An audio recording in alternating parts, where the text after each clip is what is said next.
panelistas, a Carlos Cruzado, presidente del Sindicato de Técnicos del Ministerio de Hacienda. Bienvenido. Hola, de nuevo. buenos días, gracias. Y a Luis Enrique Mayorga, vicedecano del Colegio Notarial de Castilla-La Mancha. Las herencias. Gran tema. Precioso. ¿Se rechazan más a menudo de lo que nos creemos una herencia? Se rechaza más de lo deseable. Lo ideal sería que nadie tuviera que rechazar algo que es gratuito, que es un regalo, que le viene del cielo, por no tener recursos económicos. Porque esa es la piedra de toque, ¿por qué se rechaza? Efectivamente, ¿y cuesta mucho de que nos llegue una herencia? Cuesta mucho, cuesta pagar los trámites necesarios, ¿no? En cuanto a las renuncias hay que quizá matizar algo, ¿no? Y es que la mayor parte de las renuncias no son como consecuencia de que sea muy gravoso el impuesto, ¿no? Y de hecho los datos del número de renuncias o del porcentaje por comunidades autónomas no se corresponde con la legislación más o menos dura, ¿no? De hecho Madrid, que tiene unas bonificaciones importantes, pues está en un porcentaje de la media, ¿no? Cercano al 14% de las renuncias. Aragón, que es una de las comunidades que quizás se critica desde distintos sectores porque tiene unas normas o tiene menos bonificaciones, sin embargo es la que menos renuncias tiene, un 10%. Quizá está más relacionada las renuncias con los gravámenes que tienen, en este caso muchos inmuebles que se heredan y que tienen hipotecas importantes que quizá no pueden ser asumidas por los herederos que por lo gravoso del impuesto, ¿no? Bueno, estamos hablando de herencias, es un tema que le toca a muchísima gente de lleno. Fíjese, además dice nuestra Mónica Vergara de vez en cuando que la familia es lo que queda de la herencia. Es verdad que hay muchas disputas por las herencias. Es su caso, está en trámite de alguna herencia, tiene alguna duda, es el momento de llamar aquí de Estando Contigo. 925 28 87 91 y nuestros especialistas seguro que muy amablemente les van a contestar. Y es verdad que las herencias las tenemos de todo tipo, de colores y de sabores, por decirlo de alguna manera, pero si no hay un testamento, ¿cómo es la herencia al final? Porque muchas veces lo hemos intentado explicar aquí, pero no sabemos exactamente cuál es la legítima, a quién le llega esa herencia, etcétera, etcétera. Bueno, eso es una de las cuestiones que los notarios estamos intentando modificar desde hace por lo menos 30 o 40 años. Lo único que no se ha modificado de la legislación civil para adecuarla a la Constitución es precisamente las normas del derecho sucesorio. Y es el principio de libertad. Libertad para testar, libertad para suceder, libertad para transmitir la propiedad. ¿Por qué? El Código Civil, que es de 1889, tenía por fundamento evitar que el hijo varón mayor de edad se quedara con todo, que era lo que pasaba. Y entonces estableció, mira, una tercera parte que se llama la legítima se distribuye entre todos los hijos. Otra tercera, que es de mejora, es para mejorar a cualquiera de los hijos y descendientes. Sí. Y otra tercera, de libre disposición, haz lo que quieras. Vale. Esa concepción de la familia, que tenías 9 hijos, que ya no es una propiedad rústica, sino que es urbana, ha desaparecido. Ahora tenemos 1,65 hijos, tenemos varios matrimonios homosexuales, y no nos hace falta la legítima. ¿Por qué? Porque si tú tienes solamente un hijo, la legítima son 2/3 de la herencia. Y si ese hijo no te quiere mirar, ¿qué hacemos? Exacto. Desheredarlo. Si no hay incurrido en una causa de desheredación, como es maltratar, injuriar, negar alimentos, no lo podemos desheredar. Claro, la realidad social de España ha cambiado profundamente. Totalmente. Estamos aplicando una norma de la familia del siglo XIX a la familia del siglo XXI. Que no tiene absolutamente nada que ver. Y decías, además, tú, Carlos, que seguramente que no es la razón la del impuesto que grava una herencia, pero hay otras muchas que han hecho que esas herencias se rechacen. No nos olvidemos de la crisis que ha provocado que mucha gente decidiera que no podía recibir una herencia. Y eso es así. Yo creo que el 90%. El 90% de las renuncias en la herencia que se han producido en el siglo XXI, o sea, desde el 2000 sin crisis hasta ahora, es porque alguien ha tenido la mala suerte de tener más deudas que bienes. Claro. Es la herencia deficitaria. Entonces, claro, como el heredero sucede no solamente en bienes y en derechos, sino también en deudas y en obligaciones, pues renuncia a la herencia. Hay una institución que es del siglo XIX y que no se ha aplicado hasta ahora, que es la aceptación de herencia a beneficio inventario y o con el derecho a deliberar. Que eso es básicamente una carrera, porque no nos da tiempo el legislador, aunque se ha modificado ahora mismo, lo han subido de 15 días a un mes, que me parece muy poquito, porque durante un mes, cuando se te muere tu padre, estás de luto. no estás para papeles. Exactamente. Y muchas veces te tienes que ir con tu luto a solucionar ese papeleo por la premura que se impone. Y totalmente de acuerdo. Una curiosidad, Carlos, es si se rechaza una herencia, ¿esa herencia quién se la lleva? Bueno, generalmente se la llevará otro o el resto de herederos, ¿no? Y si no hubiera herederos Ahí es donde que aceptaran la herencia, al final se la lleva el Estado. Es la herencia vintestato, cuando no hay sucesores, es el Estado. O en muchos casos, en algunos casos, las comunidades autónomas que tienen transferida la competencia, la que hereda. Pero hay que destacar que son escasas. Las herencias a vintestato, bueno, todos los años podemos ver el número de ellas en la memoria de la Dirección General de Patrimonio y son escasas. Es un procedimiento largo que se lleva a través de las delegaciones de Hacienda correspondientes y que, bueno, lo que la gente quizá no sabe es que cuando alguien denuncia una herencia sin herederos puede tener también un premio, puedes tener un premio, finalmente un porcentaje de la herencia que recibe el Estado. ¿Cómo está? Y en este caso el Estado siempre recibe la herencia a beneficio de inventario, por supuesto. ¿Y cómo están las herencias en Castilla-La Mancha con respecto al resto de comunidades de nuestro país? Yo creo que ahora está muy bien. O sea, hemos tenido una legislación hasta el día 1 de junio del año pasado, del 2017, y ahora mismo yo creo que estamos en una relación buena en general. ¿Por qué? Lo que es la herencia de parientes directos, que son los abuelos, padres, hijos, nietos, marido, mujer, pareja estable, no pagamos impuestos. ¿Por qué? Porque aparte de todas las reducciones generales que establece el Estado, los 175.000 primeros euros que reciba cada heredero es como si no contaran. Y a partir de ahí tienes una serie de bonificaciones en función de la cuantía de lo que recibes, del 95 al 80%. Eso en la práctica hace que una familia normal nunca pague nada. Hombre, está bien, ¿Dónde se pone el piso? 175.000 euros es una cifra importante. En Andalucía 1 millón. Anda. El problema, lo estábamos hablando Carlos y yo, es que en un estado como es España se han creado artificialmente paraísos fiscales e infiernos fiscales. Y siguen existiendo. Y parece que ahora mismo hay una carrera... Que no Madrid. Sí. Madrid no se paga absolutamente nada, 99%, y ahora la familia media más paraíso fiscal es Andalucía. Infierno fiscal, Asturias, La Rioja. ¿Allí cómo Ahí no tiene ningún beneficio fiscal, quitando los 16.000 primeros euros de reducción estatal por pariente, que sea hijo, grupo 2 y 3 de 1 y 2 de parentesco, no tienen derecho a nada, a pagar el 7% desde la primera peseta, increciendo, porque no se te aplica un tipo impositivo fijo. Empieza por el 7, 8 y termina por el 34%. Que en función de lo que tengas se puede convertir en un 60 y tantos %. Ahora le hago otra consulta, pero creo que tenemos... Sí, porque además el teléfono ya saben que está abierto para que ustedes pregunten, están haciendo ahora mismo el testamento, tienen problemas con su herencia, tienen a 2 grandes expertos para que puedan resolver sus dudas al teléfono o al WhatsApp, pueden preguntar. Nos preguntaba Pilar, de Membrilla, 5 hermanos... mueren sus padres, de Pilar, ella es una de esas hermanas, y uno de esos 5 hermanos es desheredado. Quieren vender la casa de los padres, al final el hermano desheredado firma, porque él no quería venderla, él se oponía, pero al final sí que firma, y después de esa firma ellos quieren saber qué pasos tienen que dar. ¿Qué ha firmado? Porque de momento herencia, no han podido vender la casa. No ha podido venderla. Exactamente. El hermano desheredado al final firma. Bueno, si él se declara satisfecho, si él reconoce que es cierta la causa de desheredación, o los demás le dan la parte que le corresponda, no hay ningún problema de nada. Ahora mismo, yo insisto, no se paga nada en Castilla-La Mancha. Y cuando digo nada es nada. Pero es para los fallecimientos ocurridos con posterioridad al día 1 de junio del año pasado. Los anteriores tampoco se pagaran cosa, era algo simbólico. Pero si el desheredado al final ha firmado, pueden vender la casa sin problema, en teoría. Lo fundamental es que todos los que tengan algún derecho presten su consentimiento. Exacto. Se ha acabado. Y el desheredado, decías tú antes que solamente se puede desheredar en el caso de que haya o malos tratos, o falta de alimento, o la otra causa que era...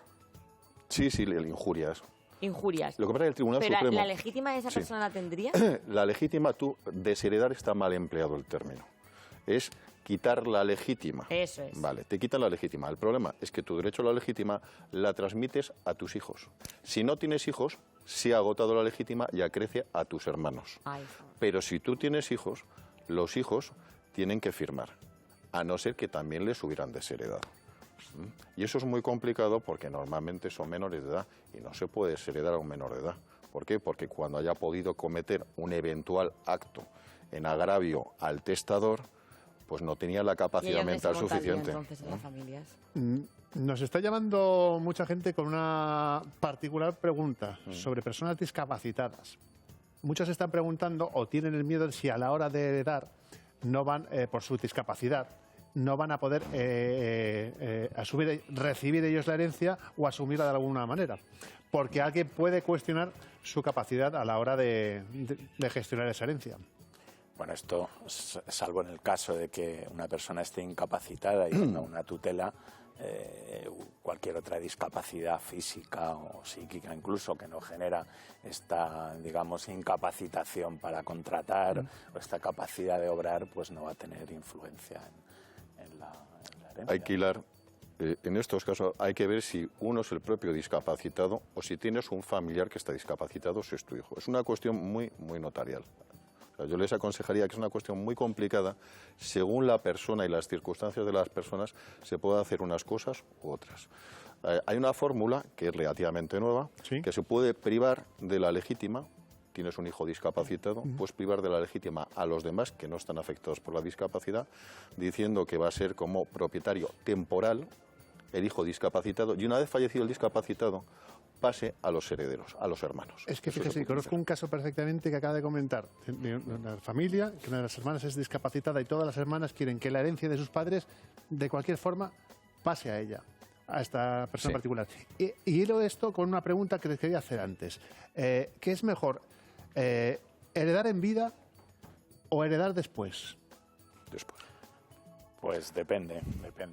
Después dice el notario. Ahora vamos a hablar de ese tema porque ahora nos lo preguntamos mucho. Mira, la verdad es que tampoco nuestros hijos van a heredar mucho, ¿verdad, Alfonso? No. Pero vamos a saludar a Blanca, que está al otro lado del teléfono. Ahora me contesta. Blanca, buenos días, de Talavera de la Reina, cuéntenos. Hola, buenos días. Mira, he quitado el volumen de la tele porque así os oigo mejor. Muy bien, hay que hacerlo así. Vamos a ver, mira, nosotros tenemos ahora mismo una duda. La verdad es que nadie te lo acaba de aclarar. Falleció mi madre, aún no han pasado 6 meses, que me parece que es un periodo reglamentario que se puede llegar hasta ese tope, pero nosotros ya tenemos todos los papeles solucionados, bueno, ellos tenían Santa Lucía, ya lo tenemos todo resuelto. Pero ahora, ¿qué hacemos? Hay que modificar el testamento. Mis padres tenían un testamento básico, normal. Y ahora no sabemos qué es el trámite. No, hay gente que nos dicen, tienen que ir a una gestoría, hay gente que se encarga de tramitarlo. Otras personas tienen que ir a un notario. La verdad que estamos un poco perdidas porque no sabemos qué trámite seguir. Pues está usted en el mejor sitio. Te responden ahora mismo, Blanca, no te preocupes. A ver qué dicen nuestros expertos. ¿Os oigo ya por la tele? Sí, yo creo que sí. Mejor cuelga el teléfono y lo escuchas por la tele. Gracias, Blanca. Gracias. Bueno, vamos a darle 2 segundillos para que suba el volumen, Blanca, pueda escuchar perfectamente y ya cuando quiera le contesta. Bueno, todos tenemos una obligación que es la fiscal, que es efectuar la liquidación del impuesto en el plazo de 6 meses desde el fallecimiento. Entonces disponemos de 6 meses para efectuar esa declaración. A partir de ahí, lo que hagamos es voluntario. El ir al notario es voluntario. El notario lo que va a hacer es cambiar la titularidad de los bienes en función de lo que quería esa persona en el testamento. Pero eso es voluntario. Yo aconsejo lo que he hecho yo con mi familia, que había poco que perder. Que hasta que no se mueran los dos, dejar al viudo tranquilo, porque le va a dar una tranquilidad psicológica importante. No se va a pagar ni más ni menos, únicamente cuando fallezcan los dos haremos las herencias del padre y la madre conjuntamente. O sea que cuando falta uno, claro, mejor esperar. Ahora bien, si uno de los herederos quiere lo suyo o hay que vender, es indispensable pasar por la notaría para arreglar la titularidad. En cuanto al cambiar el testamento, no hace falta cambiar el testamento. El testamento del padre quedará en un rincón hasta que se ejecute a través del notario y el de la madre continuará igual. Quitaremos aquello que ha faltado, que es su esposo, el viudo. El resto continuará igual. ¿Los seguros, como por ejemplo el que mencionaba nuestra espectadora, se encargan de gestionar esto? ¿Hay seguros que se encargan? No. ¿Pueden gestionarlo o no? Es que el seguro, hay mucha confusión también con esto. El seguro se parece a la herencia, que tienen un común denominador, un punto en común, que es el hecho de que fallezca una persona. Pero luego el resto va disociado. Nosotros en las herencias nos metemos con que tienes derecho a una subvención, indemnización, etcétera, etcétera, etcétera. Eso sí, fiscalmente sí se añade a la herencia. Y en ese sentido, Carlos, un seguro de vida, por ejemplo, que yo me he hecho, ¿eso fiscalmente cómo va? Si yo tengo un seguro de vida con X dinero, fallezco...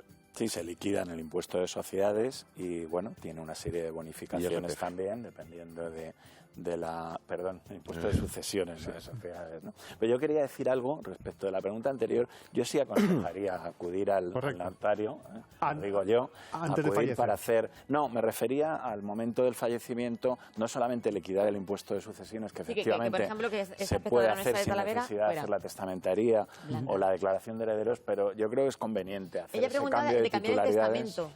Cambiar la titularidad. Yo me refería al hecho de dar el paso de cambiar la titularidad de los bienes, porque además hay otros impuestos. Está el impuesto del incremento del valor de los terrenos, que en el caso de los bienes inmuebles tenemos que pagar en el ayuntamiento, ¿no? Que muchas veces se confunde, que es lo que llamábamos la plusvalía, la antigua plusvalía. Muchas veces se confunde con el impuesto de sucesiones y de hecho hay comunidades como Madrid donde las herencias en los parientes cercanos no tributan, pero sin embargo en el caso de inmuebles el incremento del valor de los terrenos, las plusvalías municipales son importantes muchas veces. Son importantes. Bueno, lo que nos hemos dejado pendiente antes, heredar en vida o cuando se falla. Decías tú que mejor cuando... Para mí, lo que me ha enseñado la práctica es que a los niños en vida, mucho cariño y un plato de comida caliente. ¿Por qué? ¿Por qué dices eso? Porque la vida cambia. Y puedes tener necesidad y si te has desprendido de tu patrimonio, no lo puedes recuperar sin acudir al juzgado. Porque se originan unos gastos fiscales superiores. Por ejemplo, salvo que tú estés transmitiendo tu empresa o tu vivienda habitual y seas mayor de 65 años, cualquier otra cosa que transmitas a tus hijos, no es que vayas a pagar mucho el impuesto de donaciones, que en Castilla-La Mancha somos unos privilegiados, pagamos muy poquitos. Es que la diferencia de valor entre lo que le costó a ti, donante padre, al valor de mercado comprobado ahora mismo, que se va a poner la escritura a tu hijo, esa diferencia de valor la tiene que declarar el padre en su declaración de la renta. Y tributará un mínimo del 19% y un máximo del 23%. Claro, decirle a una persona que se compró una vivienda en el año 90, que se la transmite al hijo, segunda vivienda, y que tiene que pagar un 23% de la diferencia entre 10 millones de pesetas a 30 millones de pesetas, pues pagar 4,5 millones de pesetas no es normal. Si eres un agricultor manchego y empezaste a cultivar un majuelo de secano en los años 80, poquito a poco lo vas extendiendo hasta que lo has dejado una viña emparrada y de regadío, y hay una diferencia de valor de 900.000 euros, ¿tú dile a ese señor que pague 230.000 euros de impuestos? Pues no. En vida, mucho cariño y un plato de comida explicado. Bueno, esto si nos referimos a bienes inmuebles, desde luego es así, ¿no? Si estamos hablando de efectivo, de cantidades que en muchos casos además están bonificadas, esas donaciones para la compra de viviendas de los hijos o demás, bueno, pues ahí quizás sí que puede ser interesante, ¿no? De hecho, bueno, luego digamos que si hablamos de planificación fiscal, pues en algunos casos se utilizan determinadas figuras que muchas veces estaríamos hablando de fraude, ¿no? Como pueden ser compraventa aplazada a muy largo plazo, ¿no? Para transmitir bienes antes de la herencia, pero desde luego estaríamos hablando de supuestos de fraude de ley en muchos casos. Se puede cumplir la ley y abaratar mucho las cosas. Las herencias que de verdad se pagan y se renuncian, que iban por ahí los tiros, son las herencias entre colaterales, es decir, hermanos, primos, hijos de hermanos o extraños. Ahí la bofetada fiscal ronda el 25%. Ya ves. Lo que pasa es que muchas veces, y tú lo sabes, y las partes en esta región, pues el abuelo, la abuela tienen 4 tierras, hay padre, pues las repartimos, las vendemos, y estos años, por ejemplo, que hemos tenido de crisis, ¿cuánta gente ha salido un poquito adelante gracias a la tierra del abuelo que ha podido vender, y tú lo sabes, en esta región? Me preguntaba Teresa, de Albacete, dice... Tengo que decir que se está colapsando la centralita de preguntas y llamadas. Totalmente. Gracias a todos y esperamos... ¿Tener un notario cerca? Podemos meter casi todas, sí. Teresa nos llama desde Albacete y dice que su madre falleció y le dejó la casa en usufructo. Tiene miedo, nuestra amiga Teresa de Albacete, de que sus hermanos puedan echarla de la casa. ¿Podrían hacerlo? No. ¿O Teresa puede estar tranquila? No. O sea, que puede estar tranquila. Puede estar tranquila. No la pueden echar. Bueno, tiene un derecho de utilización de carácter temporal hasta el momento de su fallecimiento. Pues mira, ya se va a quedar tranquila. Hasta que ella fallezca. ¿Y después qué serían sus hijos? ¿Y después de Teresa? Habría que ver cuál es el llamamiento. Dijo, mira, te dejo a ti el usufructo. Si no se dice nada, se extingue el usufructo por el fallecimiento del usufructuario. Cabe la posibilidad que hubiera dicho, pues mire, cuando fallezca esta persona, pase a sus hijos, pero no es lo normal. Vale, pues Teresa, tranquilica en tu casa. María de Valdepeñas nos hace otra consulta. Tiene 2 hijos, de uno de ellos no sabe nada hace 20 años, absolutamente nada, y no quiere dejarle tampoco nada en herencia. Quiere testar y quiere saber exactamente qué tiene que hacer para asegurarse de que no va a recibir nada este hijo. ¿Puede ser? Sí, puede ser. Hay una sentencia providencial del Tribunal Supremo, me parece que fue en junio del 2014, que equiparó el maltrato físico al maltrato psicológico. Y una de las manifestaciones del maltrato psicológico es el olvido de los padres. No hay nada peor que le puede pasar a un padre que nuestro hijo se olvide de nosotros. Entonces hay que hilar muy fino en el testamento, explicar cuál es la causa de desheredación, no sabes nada de tu hijo, eres mayor, te encuentras solo, estás enfermo, estás a cargo de los demás y le desheredas. El problema es el apuntado anteriormente. Si ese hijo desheredado tiene hijos, habría que desheredarles a ellos también. ¿Ah, sí? Claro, porque la legítima se transmite entre legitimarios. Pues eso, María, quédate bien con eso, porque desheredas a tus hijos, pero hay que desheredar también a los nietos. Hay un notario en Valdepeñas, que es Gonzalo Garnacha, que es un tío estupendo y amigo mío. Que vaya y se lo va a explicar muy bien. Pues a Gonzalo Garnacha. Elvira nos llama desde Ciudad Real. Acaba de fallecer su madre y ella dice que no quiere la herencia. La va a rechazar y pregunta si le va a costar dinero rechazarla. Y 30 euros masiva, que es lo que cuesta la escritura. 30 euros masiva. O sea, que la puede rechazar si quiere sin cuando problema. Quiera. Cuidado, esto es una cosa muy peligrosa. Nosotros podemos renunciar a la herencia cuando queramos, siempre y cuando no la hayamos aceptado, que la aceptación puede ser ante notario o derivada de tus hechos. Yo puedo aceptar la herencia tácitamente si vendo una cosa a mi padre o saco el dinero del banco. Desde ese momento yo ya no lo puedo renunciar y además respondo con todo mi patrimonio de las deudas de mi padre, porque he sacado dinero del banco o he utilizado su patrimonio. Cuidado. Pues bien, si yo no he aceptado la herencia a mi padre y no han pasado 4 años y 6 meses, que es el plazo de prescripción para exigir el pago del impuesto, lo puedo renunciar. Si lo hago después, el problema es que la ley entiende que hay una donación. Yo renuncio, pasa mi parte a otro heredero, pero la ley presume que lo he aceptado. Y a mí se me exigiría el impuesto, no por donaciones, sino por donaciones. Es decir, al que le estoy beneficiando le estoy haciendo la faena. Y si, por ejemplo, yo puedo renunciar a una parte, nos pregunta María José. No.